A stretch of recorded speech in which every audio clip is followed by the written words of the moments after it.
प्रत्येक व्यक्ति अपने जीवन में कुछ लक्ष्यों को निर्धारित करता है जिससे वह अपनी योग्यता और उनकी प्रगति की परख कर सकता है।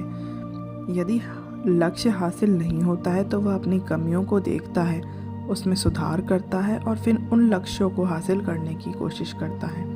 कई लोग अपने लक्ष्यों को निर्धारित करते हैं और उसको पाने के लिए रणनीति भी बनाते हैं, लेकिन वे असफल होते हैं। जागरण अध्यात्म में आज हम भगवान बुद्ध से जुड़ी हुई एक प्रेरणादायक घटना के बारे में आपको बता रहे हैं, जो आपको एक बहुत ही अच्छा संदेश देगी। भगवान बुद्ध को जब ज्ञान की प्राप्ति हो गई तो फिर वे संसार को उस ज्ञान से आलोकित करने के लिए निकल पड़े। भगवान बुद्ध किसी गांव में जीवन के विभिन्न आयामों पर प्रतिदिन व्याख्यान देते थे। उनके प्रवचनों में जीवन का सार छुपा रहता था। उनकी बातों को लोग बहुत ही गौर से सुनते थे। एक व्यक्ति बिना नागा किए उनके व्याख्यान सुनता था। काफ़ी समय बीत जाने के बाद भी उसने अपने अंदर कोई विशेष बदलाव नहीं पाया।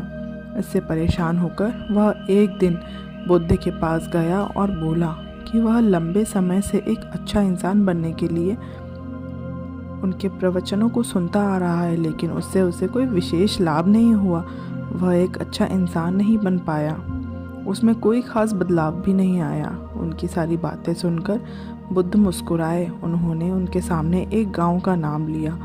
वहां तक की दूरी वह कैसे तय करते यदि ऐसे प्रश्नों की झड़ी ही लगा दी। जब बुद्ध ने उनसे कहा कि क्या वह यहाँ बैठे बैठे उस गांव तक पहुँच जाएंगे, तो वह झुंझला गया और उन्होंने कहा कि ऐसा तो बिल्कुल भी संभव नहीं है। उसे वहाँ तक पहुँचने के लिए पैदल चलकर ही जाना होगा। इस पर भगवान बुद्ध ने कहा कि आपको अपने प्रश्न का उत्तर मिल गया होगा। यदि आपको अपने गांव का रास्ता पाना है, लेकिन इस जानकारी को व्यवहार में लाए बिना वह वहाँ तक नहीं पहुँचा जा सकता। उसी प्रकार यदि आपके पास ज्ञान है पर आपको अपने जीवन में अमल में लाए बिना एक बढ़िया इंसान नहीं बन सकते। ज्ञान को अपने व्यवहार में लाना आवश्यक है। इसके लिए आपको दृढ़ निश्चय के साथ निरंतर प्रयास करते रहना पड़ेगा। इस कहानी का सार ये है कि ज्ञान को व्यवहार में लाए बिना लक्ष्य की प्राप्ति नहीं हो सकती। तो दोस्तों, आपको मेरी ये कहानी कैसी लगी? अगर आपको ये पसंद आई हो तो आप एक लाइक कर दीजिए और चैनल को सब्सक्राइब कर लीजिए।